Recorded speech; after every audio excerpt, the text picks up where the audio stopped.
Welcome to the Locked Room. Stories from the golden age of mystery and crime fiction. I'm Mardell, and our story this week is The Mystery of the 500 Diamonds by Robert Barr.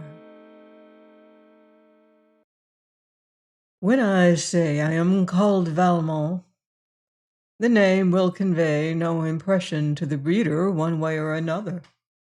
My occupation is that of a private detective in London, but if you ask any policeman in Paris who Valmont was, he will likely be able to tell you, unless he is a recent recruit.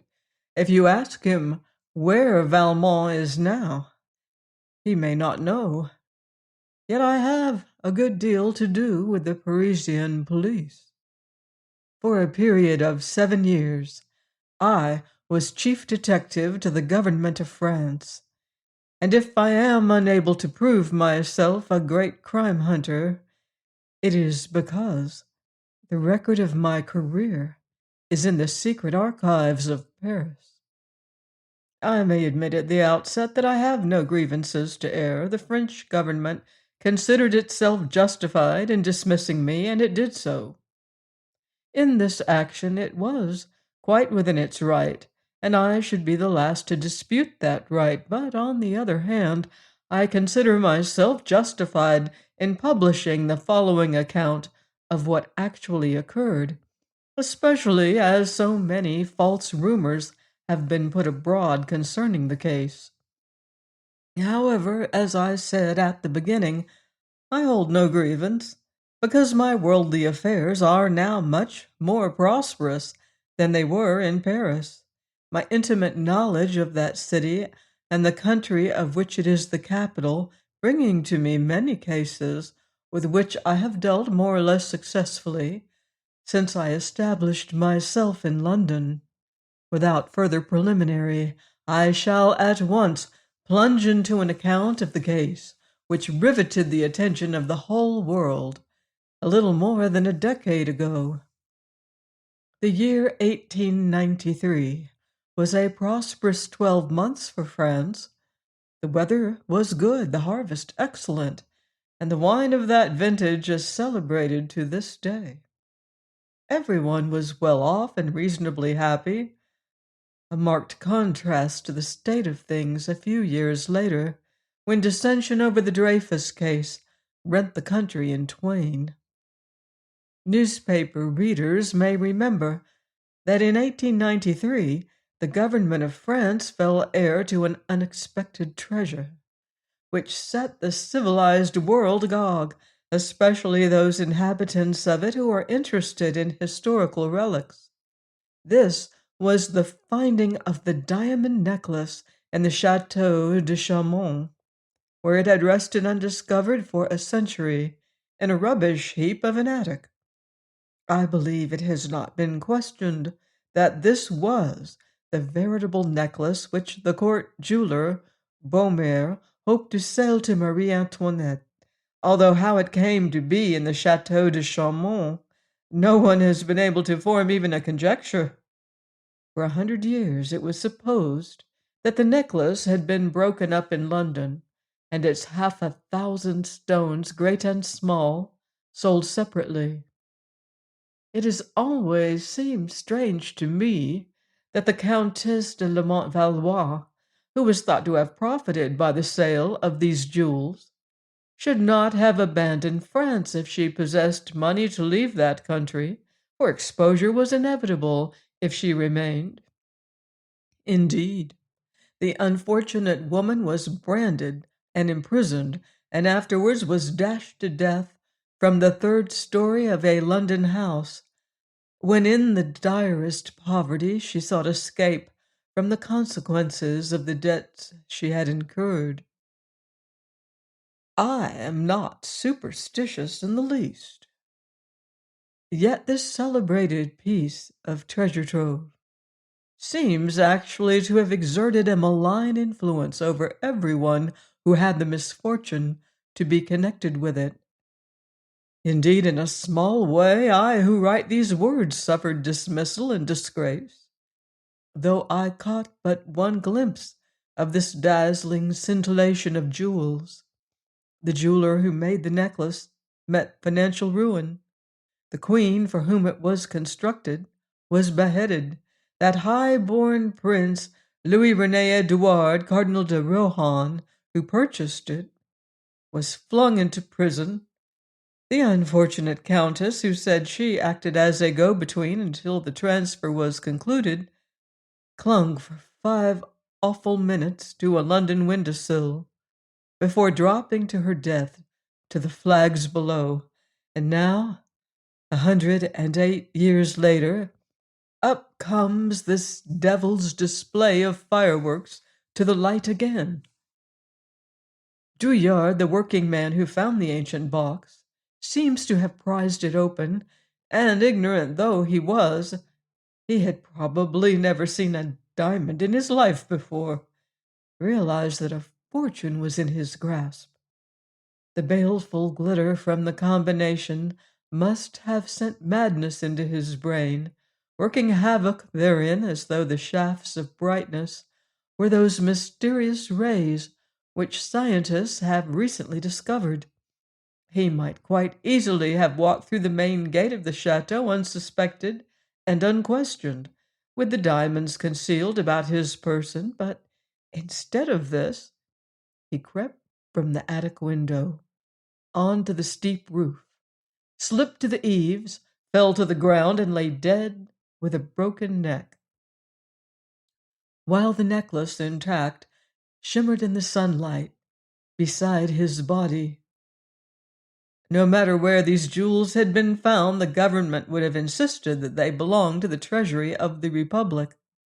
But as the Chateau de Chaumont was a historical monument and the property of France, there could be no question regarding the ownership of the necklace. The government at once claimed it and ordered it to be sent by a trustworthy military man to Paris. It was carried safely and delivered promptly to the authorities by Alfred Dreyfus, a young captain of the artillery, to whom its custody had been entrusted. In spite of its fall from the tall tower, neither case nor jewels were perceptibly damaged. The lock of the box had apparently been forced by Drouillard's hatchet, or perhaps by the clasp knife found on his body. On reaching the ground, the lid had flown open, and the necklace was thrown out. I believe there was some discussion in the cabinet regarding the fate of this ill-omened trophy, one section wishing it to be placed in a museum on account of its historical interest, another advocating the breaking up of the necklace and the selling of the diamonds for what they would fetch. But a third party maintained that the method to get the most money into the coffers of the country was to sell the necklace as it stood, for as the world now contains so many rich amateurs who collect undoubted rarities regardless of expense, the historic associations of the jeweled collar would enhance the intrinsic value of the stones. And this view prevailing, it was announced that the necklace would be sold by auction a month later in the rooms of Meyer, Renan and Company in the Boulevard des Italiens near the Bank of the Credit Lyonnais. This announcement elicited much comment from the newspapers of all countries, and it seemed that, from a financial point of view at least, the decision of the government had been wise, for it speedily became evident that a notable coterie of wealthy buyers would be congregated in Paris on the 13th, unlucky day for me, when the sale was to take place. But we of the inner circle were made aware of another result, somewhat more disquieting, which was that the most expert criminals in the world were also gathering like vultures upon the fair city. The honor of France was at stake. Whoever bought that necklace must be assured of safe conduct out of the country. We might view with equanimity whatever happened afterwards, but while he was a resident of France, his life and property must not be endangered. Thus it came about that I was given full authority to ensure that neither murder nor theft, nor both combined, should be committed while the purchaser of the necklace remained within our boundaries. And for this purpose, the police resources of France were placed unreservedly at my disposal. If I failed, there should be no one to blame but myself. Consequently, as I have remarked before, I do not complain of my dismissal by the government. The broken lock of the jewel case had been very deftly repaired by an expert locksmith, who, in executing his task, was so unfortunate as to scratch a finger on the broken metal, whereupon blood poisoning set in, and although his life was saved, he was dismissed from the hospital with his right arm gone and his usefulness destroyed. When the jeweler Boehmer made the necklace, he asked £160,000 for it. But after years of disappointment, he was content to sell it to the Cardinal de Rohan for £64,000, to be liquidated in 3 installments, not one of which was ever paid. This latter amount was probably somewhere near the value of the 516 separate stones, each one of which was of tremendous size, a very monarch of diamonds, holding its court among 17 brilliants, each as large as a filbert. This iridescent concentration of wealth was, as one might say, placed in my care, and I had to see to it that no harm came to the necklace or to its prospective owner until they were safely across the boundaries of France.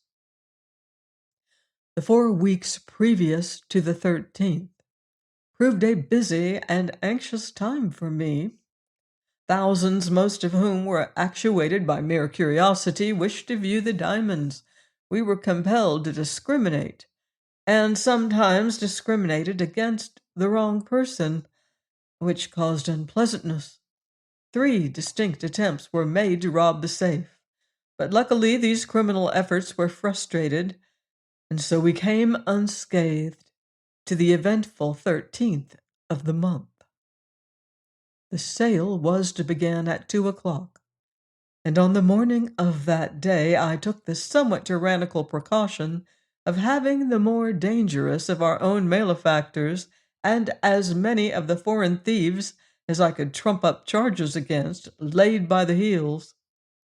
Yet I knew very well it was not these rascals I had most to fear, but the suave, well-groomed gentlemen, amply supplied with unimpeachable credentials, stopping at our fine hotels and living like princes. Many of these were foreigners, against whom we could prove nothing, and whose arrest might land us into temporary international difficulties. Nevertheless, I had each of them shadowed, and on the morning of the 13th, if one of them had even disputed a cab fare, I should have had him in prison half an hour later, and taken the consequences. But these gentlemen are very shrewd and do not commit mistakes. I made up a list of all the men in the world who were able or likely to purchase the necklace. Many of them would not be present in person at the auction rooms. Their bidding would be done by agents. This simplified matters a good deal, for the agents kept me duly informed of their purposes. And besides, an agent who handles treasure every week is an adept at the business, and does not need the protection which must surround an amateur, who in 9 cases out of 10 has but scant idea of the dangers that threaten him, beyond knowing that if he goes down a dark street in a dangerous quarter, he is likely to be maltreated and robbed. There were no less than 16 clients, all told, whom we learned were to attend personally on the day of the sale, any one of whom might well have made the purchase. The Marquis of Warlingham and Lord Oxted from England were well-known jewel fanciers, while at least half a dozen millionaires were expected from the United States, with a smattering from Germany, Austria, and Russia, and one each from Italy, Belgium, and Holland. Admission to the auction rooms was allowed by ticket only, to be applied for at least a week in advance. Applications to be accompanied by satisfactory testimonials. It would possibly have surprised many of the rich men collected there to know that they sat cheek by jowl with some of the most noted thieves of England and America. But I allowed this for two reasons. First, I wished to keep these sharpers under my own eye until I knew who had bought the necklace, and secondly, I was desirous that they should not know they were suspected. I stationed trusty men outside on the Boulevard des Italiens, each of whom knew by sight most of the probable purchasers of the necklace. It was arranged that when the sale was over, I should walk out to the boulevard alongside the man who was the new owner of the diamonds, and from that moment, until he quitted France, my men were not to lose sight of him. If he took personal custody of the stones, instead of doing the sensible and proper thing of having them insured and forwarded to his residence by some responsible transit company, or depositing them in the bank. In fact, I took every precaution that occurred to me. All police Paris was on the qui-vive and felt itself pitted against the scoundrelism of the world. For one reason or another, it was nearly 2:30 before the sale began. There had been considerable delay because of forged tickets, and indeed each order for admittance was so closely scrutinized that this in itself took a good deal more time than we anticipated. Every chair was occupied, and still a number of the visitors were compelled to stand. I stationed myself by the swinging doors at the entrance of the hall, where I could command a view of the entire assemblage. Some of my men were placed with backs against the wall, whilst others were distributed among the chairs, all in plain clothes. During the sale, the diamonds themselves were not displayed, but the box containing them rested in front of the auctioneer, and 3 policemen in uniform stood guard on either side. Very quietly, the auctioneer began by saying that there was no need for him to expatiate on the notable character of the treasure he was privileged to offer for sale, and with this preliminary he requested those present to bid. Someone offered 20,000 francs, which was received with much laughter. Then the bidding went steadily on until it reached 900,000 francs, which I knew to be less than half the reserve the government had placed upon the necklace. The contest advanced more slowly, until the 1.5 million was touched, and there it hung fire for a time, while the auctioneer remarked that this sum did not equal that which the maker of the necklace had been finally forced to accept for it. After another pause, he added that as the reserve was not exceeded, the necklace would be withdrawn and probably never again offered for sale. He therefore urged those who were holding back to make their bids now. At this, the contest livened until the sum of 2,300,000 francs had been offered, and now I knew the necklace would be sold. Nearing the 3 million mark, the competition thinned down to a few dealers from Hamburg and the Marquis of Wallingham from England, when a voice that had not yet been heard in the auction room was lifted in a tone of some impatience. $1 million. There was an instant hush, followed by the scribbling of pencils, as each person present reduced the sum to its equivalent in his own currency, pounds for the English, francs for the French, marks for the German, and so on. The aggressive tone and the clear-cut face of the bidder proclaimed him an American, not less than the financial denomination he had used. In a moment it was realized that his bid was a clear leap of more than 2,000,000 francs, and a sigh went up from the audience, as if this settled it and the great sale was done. Nevertheless, the auctioneer's hammer hovered over the lid of his desk, and he looked up and down the long line of faces turned towards him. He seemed reluctant to tap the board, but no one ventured to compete against this tremendous sum, and with a sharp click, the mallet fell. "What name?" he asked, bending towards the customer. "Cash," replied the American. "Here's a check for the amount. I'll take the diamonds with me." "Your request is somewhat unusual," protested the auctioneer mildly. "I know what you mean," interrupted the American. "You think a check may not be cashed. You will notice it is drawn on the Crédit Lyonnais, which is practically next door. I must have the jewels with me. Send round your messenger with a check. It will take only a few minutes to find out whether or not the money is there to meet it. The necklace is mine, and I insist on having it."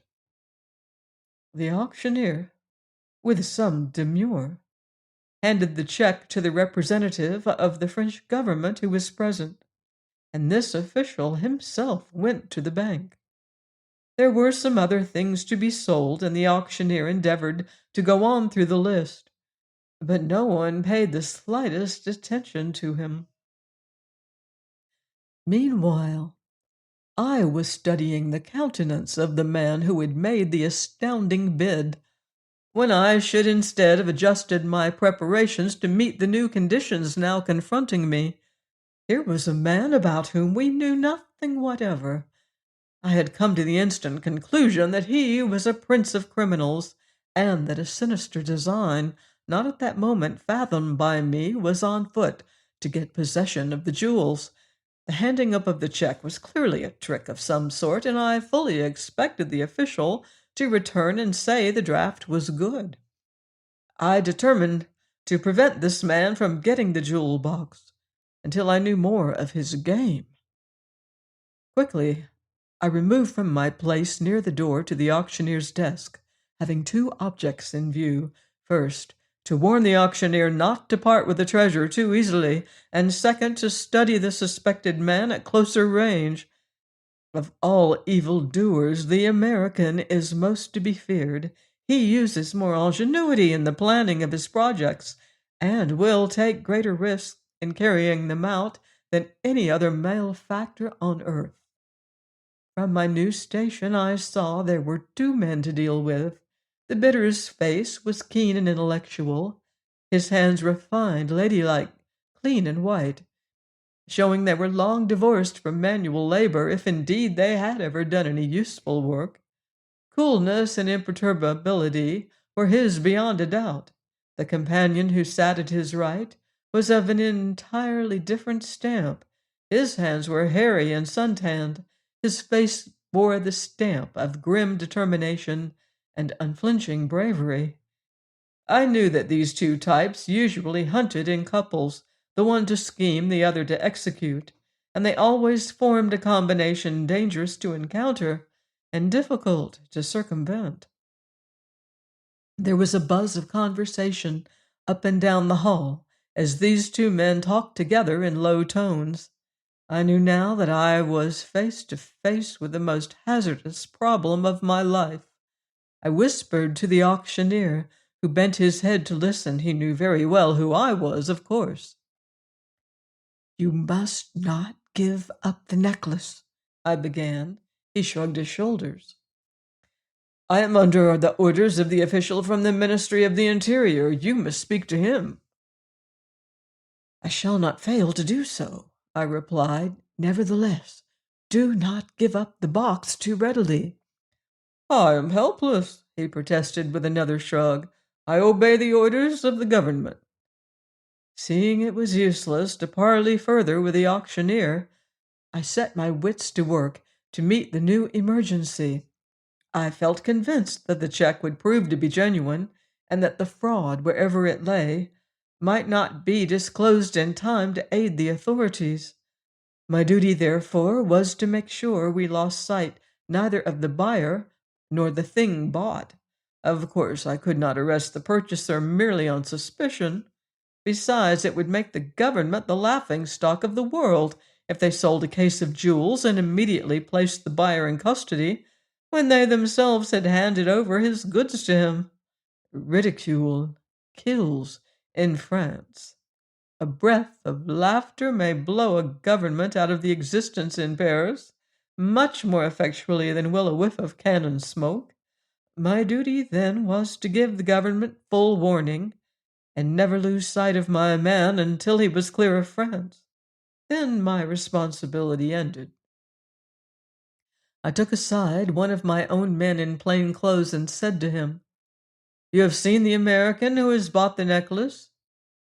"Yes, sir." "Very well. Go outside quietly and station yourself there. He is likely to emerge presently with the jewels in his possession. You are not to lose sight of either the man or the casket. I shall follow him and be close behind him as he emerges. And you are to shadow us. If he parts with the case, you must be ready at a sign from me to follow either the man or the jewels. Do you understand?" "Yes, sir," he answered and left the room. It is ever the unforeseen that baffles us. It is easy to be wise after the event. I should have sent 2 men, and I have often thought since how admirable is the regulation of the Italian government, which sends out its policemen in pairs. Or I should have given my man power to call for help. But even as it was, he did only half as well as I had a right to expect of him, and the blunder he committed by a moment's dull-witted hesitation. Ah, well, there's no use of scolding. After all, the result might have been the same. Just as my man disappeared between the 2 folding doors, the official from the Ministry of the Interior entered. I intercepted him about halfway on his journey from the door to the auctioneer. "Possibly the check appears to be genuine," I whispered to him. "But certainly," he replied pompously.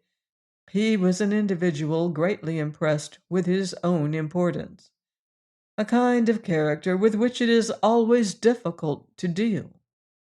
Afterwards, the government asserted that this official had warned me, and the utterances of an empty-headed ass, dressed in as little brief authority as the English poet says, were looked upon as the epitome of wisdom.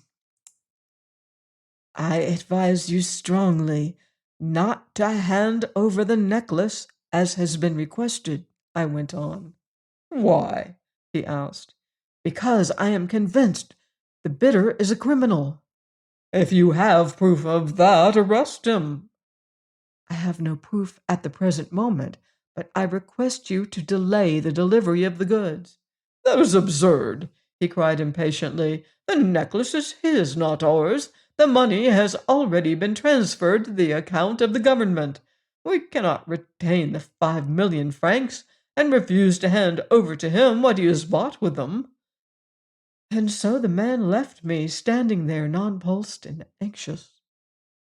The eyes of everyone in the room had been turned on us during our brief conversation, and now the official proceeded ostentatiously up the room with a grand air of importance. Then, with a bow and a flourish of the hand, he said dramatically, "The jewels belong to monsieur." The 2 Americans rose simultaneously, the taller holding out his hand, while the auctioneer passed to him the case he had apparently paid so highly for. The American nonchalantly opened the box, and for the first time the electric radiance of the jewels burst upon that audience, each member of which craned his neck to behold it. It seemed to me a most reckless thing to do. He examined the jewels minutely for a few moments, then snapped the lid shut again and calmly put the box in his outside pocket. And I could not help noticing that the light overcoat he wore possessed pockets made extraordinarily large, as if on purpose for this very case. And now this amazing man walks serenely down the room, past miscreants who joyfully would have cut his throat for even the smallest diamond in that conglomeration. Yet he did not take the trouble to put his hand on the pocket which contained the case, or in any way attempt to protect it. The assemblage seemed stricken dumb by his audacity. His friend followed closely at his heels, and the tall man disappeared through the folding doors. Not so the other. He turned quickly and whipped two revolvers out of his pockets, which he presented at the astonished crowd. There had been a movement on the part of everyone to leave the room, but the sight of these deadly weapons confronting them made each one shrink into his place again. The man with his back to the door spoke in a loud and domineering voice, asking the auctioneer to translate what he had to say into French and German. He spoke in English. "These shiners here are valuable. They belong to my friend who has just gone out. Casting no reflections on the generality of people in this room, there are nevertheless half a dozen crooks among us whom my friend wishes to avoid. Now no honest man here will object to giving the buyer of that there trinket 5 clear minutes in which to get away. It's only the crooks that can kick. I ask these 5 minutes as a favor, but if they are not granted, I'm going to take them as a right. Any man who moves will get shot." "I am an honest man," I cried, "and I object. I am chief detective of the French government. Stand aside. The police will protect your friend." "Hold on, son," warned the American, turning one weapon directly upon me, while the other had a sort of roving commission pointing all over the room. "My friend is from New York, and he distrusts the police as much as he does the grafters. You may be 20 detectives, but if you move before that clock strikes 3, I'll bring you down, and don't you forget it." It is one thing to face death in a fierce struggle, but quite another to advance coldly upon it toward the muzzle of a pistol held so steadily that there could be no chance of escape.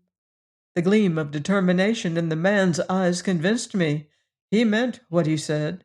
I did not consider then, nor have I considered since, that the next 5 minutes, precious as they were, would be worth paying my life for. Apparently everyone else was of my opinion, for no one moved hand or foot until the clock slowly struck 3. "Thank you, gentlemen," said the American as he vanished between the spring doors. When I say vanished, I mean that word and no other, because my men outside saw nothing of this individual then or later.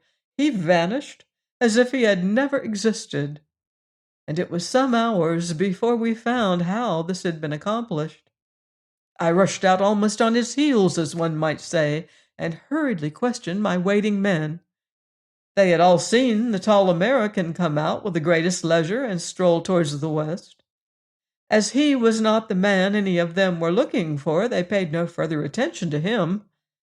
As indeed is the custom with our Parisian force, they have eyes for nothing but what they are sent to look for, and this trait has its drawbacks for their superiors. I ran up the boulevard, my whole thought intent on the diamonds and their owner. I knew my subordinate in command of the men inside the hall would look after the scoundrel with the pistols. A short distance up, I found the stupid fellow I had sent out standing in a dazed manner at the corner of the Rue Michaudière, gazing alternately down that short street and towards the Place de l'Opéra. The very fact that he was there furnished proof that he had failed. "Where is the American?" I demanded. "He went down this street, sir." "Then why are you standing here like a fool?"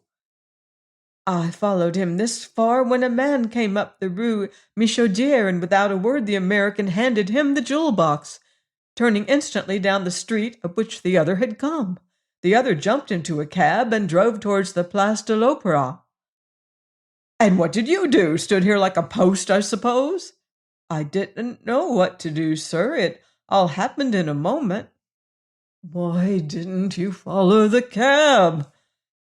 I didn't know which to follow, sir, and the cab was gone instantly while I watched the American.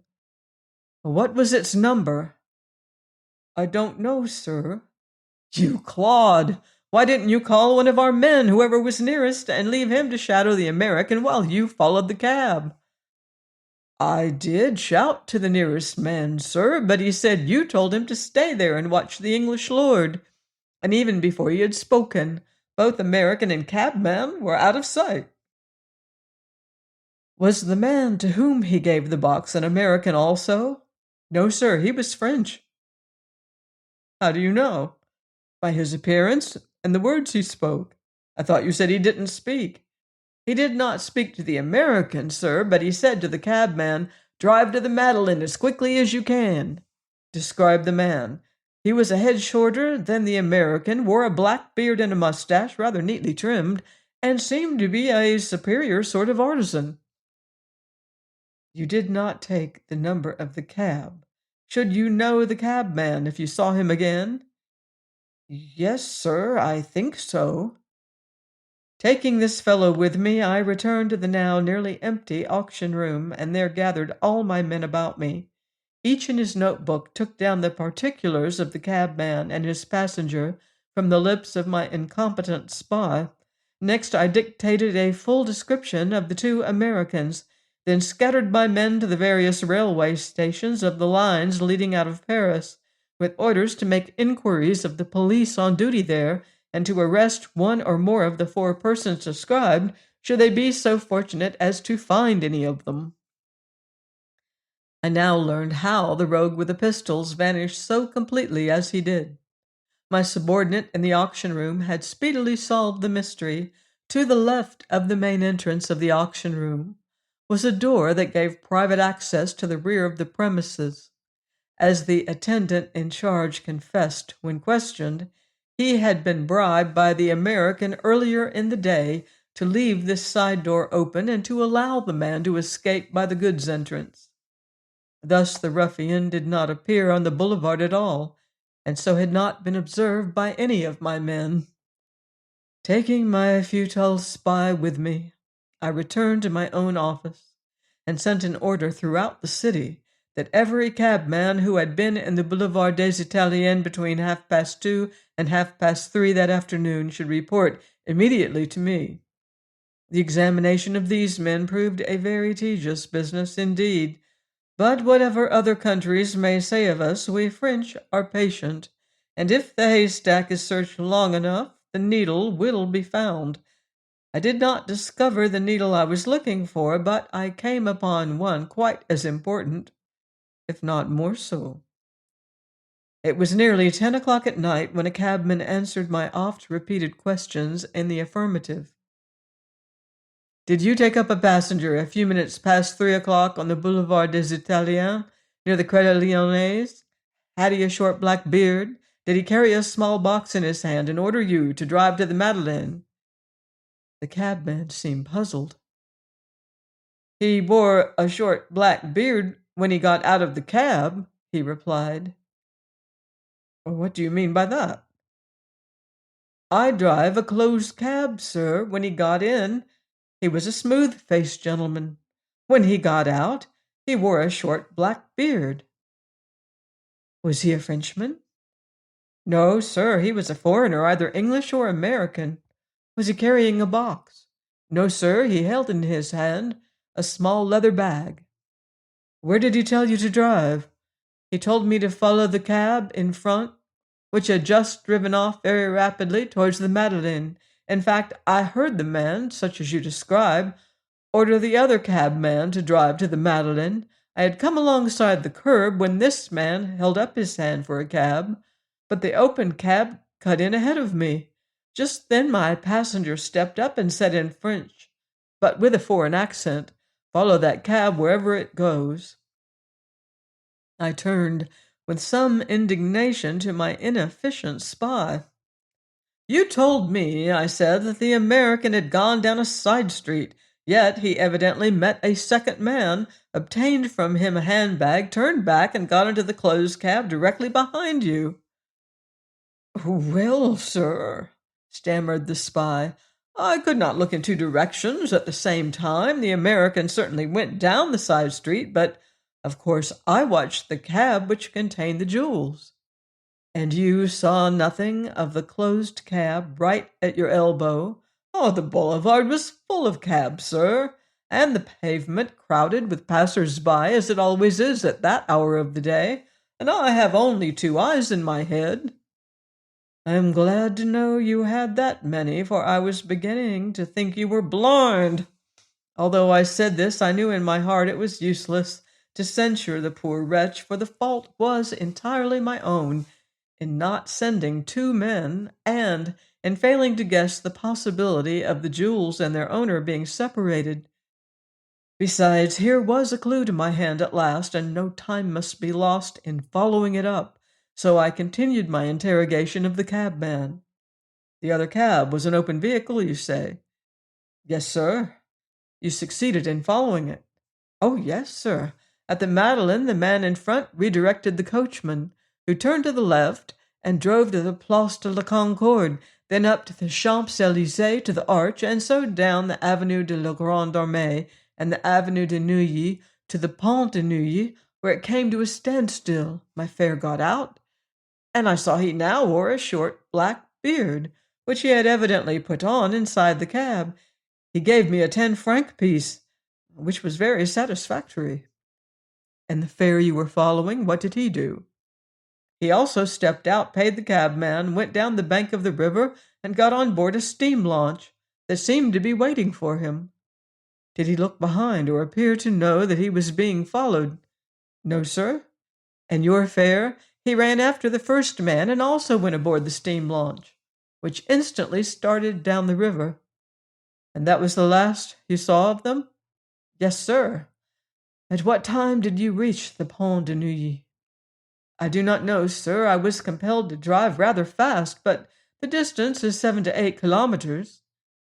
You would do it under the hour? Oh, but certainly under the hour. Then you must have reached Neuilly Bridge about 4 o'clock. It is very likely, sir.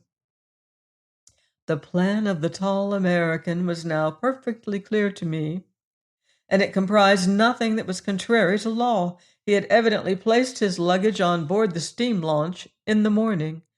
The handbag had contained various materials which would enable him to disguise himself, and this bag he had probably left in some shop down the side street, or else someone was waiting with it for him.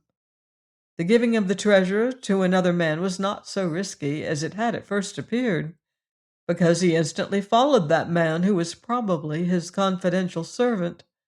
Despite the windings of the river, there was ample time for the launch to reach Havre before the American steamer sailed on Saturday morning. I surmised it was his intention to come alongside the steamer before she left her berth in Havre harbor, and thus transfer himself and his belongings unperceived by anyone on watch at the land side of the liner. All this, of course, was perfectly justifiable, and seemed in truth merely a well-laid scheme for escaping observation. His only danger of being tracked was when he got into the cab. Once away from the neighborhood of the Boulevard des Italiens, he was reasonably sure to evade pursuit, and the 5 minutes which his friend with the pistols had won for him afforded just the time he needed to get so far as the Place Madeleine, and after that everything was easy. Yet, if it had not been for those 5 minutes secured by coercion, I should not have found the slightest excuse for arresting him. But he was accessory after the act in that piece of illegality. In fact, it was absolutely certain that he had been accessory before the act and guilty of conspiracy with the man who had presented firearms to the auctioneer's audience and who had interfered with an officer in the discharge of his duty by threatening me and my men. So I was now legally in the right if I arrested every person on board that steam launch. With a map of the river before me, I proceeded to make some calculations. It was now nearly 10 o'clock at night. The launch had had 6 hours in which to travel at its utmost speed. It was doubtful if so small a vessel could make 10 miles an hour, even with the current in its favor, which is rather sluggish because of the locks and the level country. 60 miles would place her beyond Moulins, which is 58 miles from the Pont Royal, and of course a lesser distance from the Pont de Neuilly. But the navigation of the river is difficult at all times, and almost impossible after dark. There were chances of the boat running aground, and then there was the inevitable delay at the locks. So I estimated that the launch could not yet have reached Moulins, which was less than 25 miles from Paris by rail. Looking up the timetable, I saw there were still 2 trains to Moulins, the next at 10:25, which reached Moulins at 11:40. I therefore had time to reach Saint-Lazare station and accomplish some telegraphing before the train left. With 3 of my assistants, I got into a cab and drove to the station. On arrival, I sent one of my men to hold the train, while I went into the telegraph office, cleared the wires, and got into communication with the lockmaster at Moulins. He replied that no steam launch had passed down since an hour before sunset. I then instructed him to allow the yacht to enter the lock, close the upper gate and let half the water out, and hold the vessel there till I came. I also ordered the local Moulins police to send enough men to the lock to enforce this command. Lastly, I sent messages all along the river asking the police to report to me on the train the passage of the steam launch. The 10:25 is a slow train, stopping at every station. However, every drawback has its compensation, and these stoppages enabled me to receive and to send telegraphic messages. I was quite well aware that I might be on a fool's errand in going to Moulins. The yacht could have put about before it had steamed a mile, and so returned to Paris. There had been no time to learn whether this was so or not, if I was to catch the 10:25. Also, it might have landed its passengers anywhere along the river. I may say at once that neither of these 2 things happened, and my calculations regarding her movements were accurate to the letter. But a trap most carefully set may be prematurely sprung by inadvertence, or more often by the overzeal of some stupid ass who fails to understand his instructions, or oversteps them if they are understood. I received a most annoying telegram from de Nouveau, a lock about 13 miles above that of Moulins. The local policeman, arriving at the lock, found that the yacht had just cleared. The fool shouted at the captain to return, threatening him with all pains and penalties of law if he refused. The captain did refuse, rung on full speed ahead, and disappeared in the darkness. Through this well-meant blunder of an understrapper, those on board the launch had received warning that we were on their track. I telegraphed to the lock keeper at de Nouveau to allow no craft to pass toward Paris until further orders. We thus held the launch in a 13-mile stretch of water, but the night was pitch dark, and passengers might be landed on either bank, with all France before them over which to effect their escape in any direction. It was midnight when I reached the lock at Moulins, and, as was to be expected, nothing had been seen or heard of the launch. It gave me some satisfaction to telegraph to that dunderhead at de Nouveau to walk along the river bank to Moulins and report if he learnt the launch's whereabouts. We took up our quarters in the lodge-keeper's house and waited. There was little sense in sending men to scour the country at this time of night, for the pursued were on alert and very unlikely to allow themselves to be caught if they had gone ashore. On the other hand, there was every chance that the captain would refuse to let them land, for he must know his vessel was in a trap from which it could not escape. and although the demand of the policeman at Denouval was quite unauthorized, nevertheless the captain could not know that, while he must be well aware of his danger in refusing to obey a command from the authorities. Even if he got away for the moment, he must know that arrest was certain and that his punishment would be severe. His only plea could be that he had not heard and understood the order to return, but this plea would be invalidated if he aided in the escape of two men whom he must know were wanted by the police. I was therefore very confident that if his passengers asked to be set ashore, the captain would refuse when he had had time to think about his own danger. My estimate proved accurate, for towards 1 o'clock the lock keeper came in and said the red and green lights of an approaching craft were visible. And as he spoke, the yacht whistled for the opening of the lock. I stood by the lock keeper while he opened the gates. My men and the local police were concealed on each side of the lock.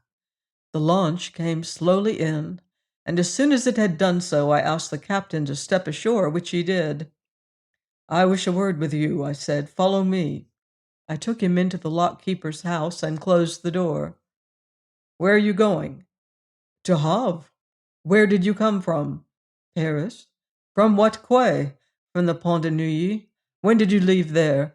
"At 5 minutes to 4 o'clock this afternoon." "Yesterday afternoon, you mean?" "Yesterday afternoon." "Who engaged you to make this voyage?" "An American. I do not know his name." "He paid you well, I suppose?" "He paid me what I asked." "Have you received the money?" "Yes, sir." "I may inform you, Captain, that I am Eugene Valmont, chief detective of the French government, and that all the police of France at this moment are under my control. I ask you, therefore, to be careful of your answers. You were ordered by a policeman at Denouval to return. Why did you not do so?" "The lock keeper ordered me to return, but as he had no right to order me, I went on." "You knew very well it was the police who ordered you, and you ignored the command again. I ask why you did so." "I did not know it was the police."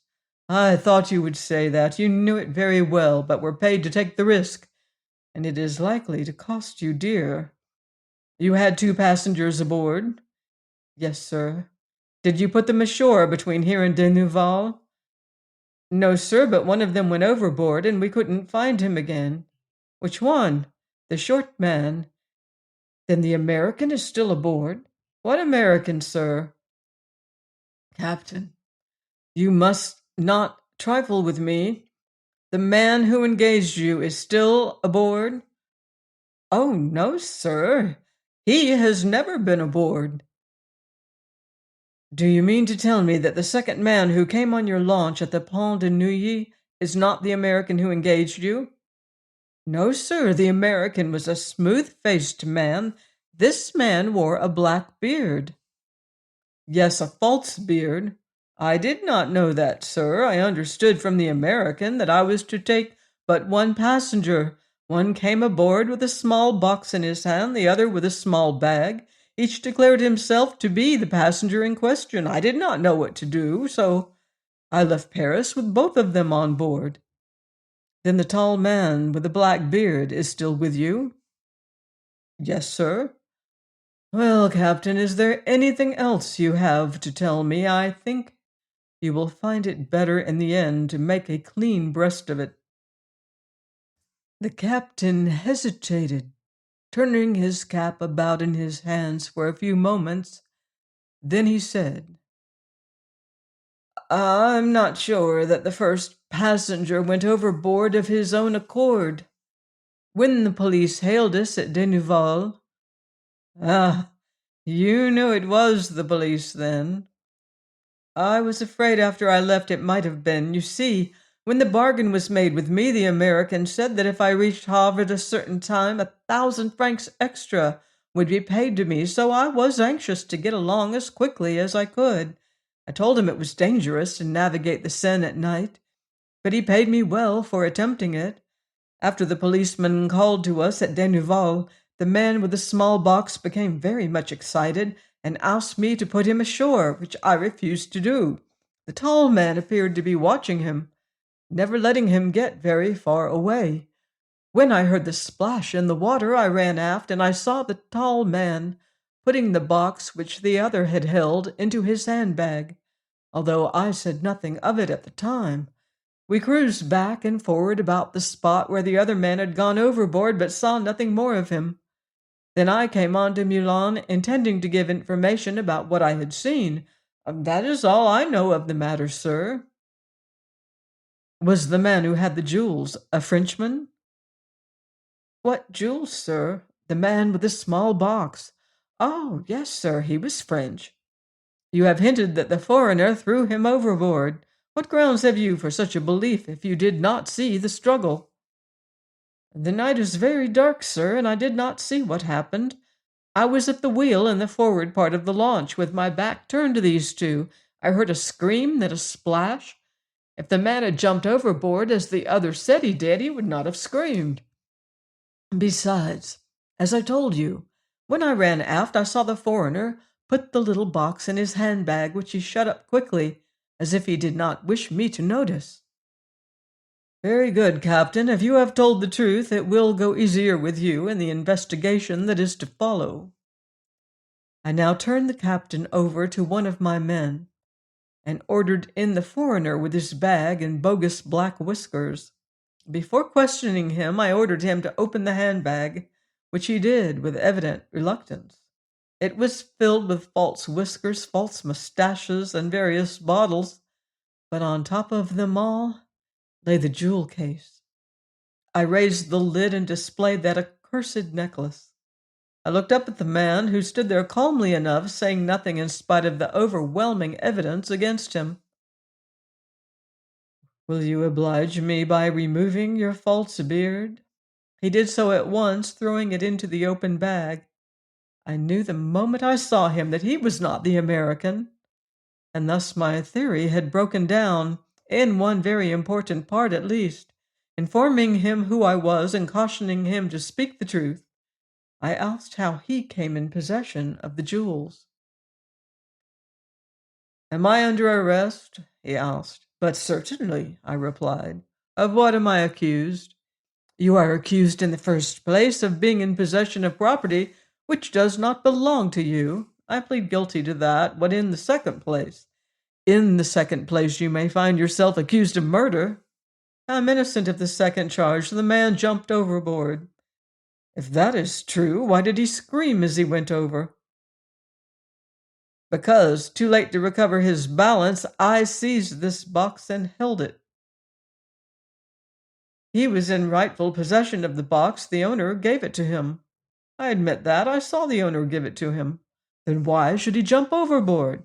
I do not know. He seemed to become panic-stricken when the police at the last lock ordered us to return. He implored the captain to put him ashore, and from that moment I watched him keenly, expecting that if we drew near to the land he would attempt to escape, as the captain had refused to beach the launch.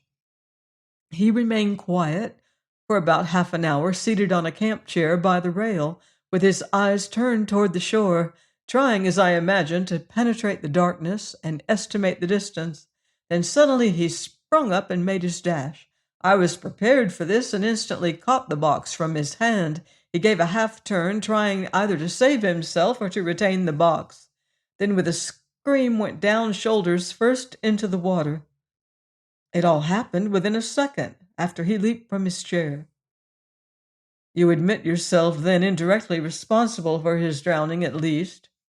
I see no reason to suppose that the man was drowned. If able to swim, he could easily have reached the river bank. If unable to swim, why should he attempt it encumbered by the box? You believe he escaped, then? I think so. It will be lucky for you should that prove to be the case. Certainly. How did you come to be in the yacht at all? I shall give you a full accounting of the affair, concealing nothing. I am a private detective with an office in London. I was certain that some attempt would be made, probably by the most expert criminals at large, to rob the possessor of this necklace. I came over to Paris, anticipating trouble, determined to keep an eye upon the jewel case, If this proved possible, if the jewels were stolen, the crime was bound to be one of the most celebrated in legal annals. I was present during the sale and saw the buyer of the necklace. I followed the official who went to the bank and thus learned that the money was behind the check. I then stopped outside and waited for the buyer to appear. He held the case in his hand. In his pocket, you mean? I interrupted. He had it in his hand when I saw him, and then the man who afterwards jumped overboard approached him, took the case without a word, held up his hand for a cab, and when an open vehicle approached the curb, he stepped in, saying the Madeleine. I hailed a closed cab, instructed the cabman to follow the first, disguising myself with whiskers as near like those the man in front wore as I had in my collection. Why did you do that? As a detective, you should know why I did it. I wished as nearly as possible to resemble the man in front, so that if necessity arose, I could pretend that I was the person commissioned to carry the jewel case. As a matter of fact, the crisis arose when we came to the end of our cab journey. The captain did not know which was his true passenger, and so let us both remain aboard the launch. And now you have the whole story. An extremely improbable one, sir. Even by your own account, you had no right to interfere in this business at all. I quite agree with you there, he replied with great nonchalance, taking a card from his pocketbook which he handed to me. That is my London address. You may make inquiries, and you will find I am exactly what I represent myself to be. The first train for Paris left Moulins at 11 minutes past 4 in the morning. It was now 2:15.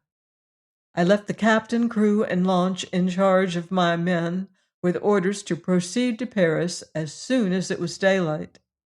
I, supported by the third man, waited at the station with our English prisoner and reached Paris at 5:30 in the morning. The English prisoner, though severely interrogated by the judge, stood by his story. Inquiry by the police in London proved that what he said of himself was true.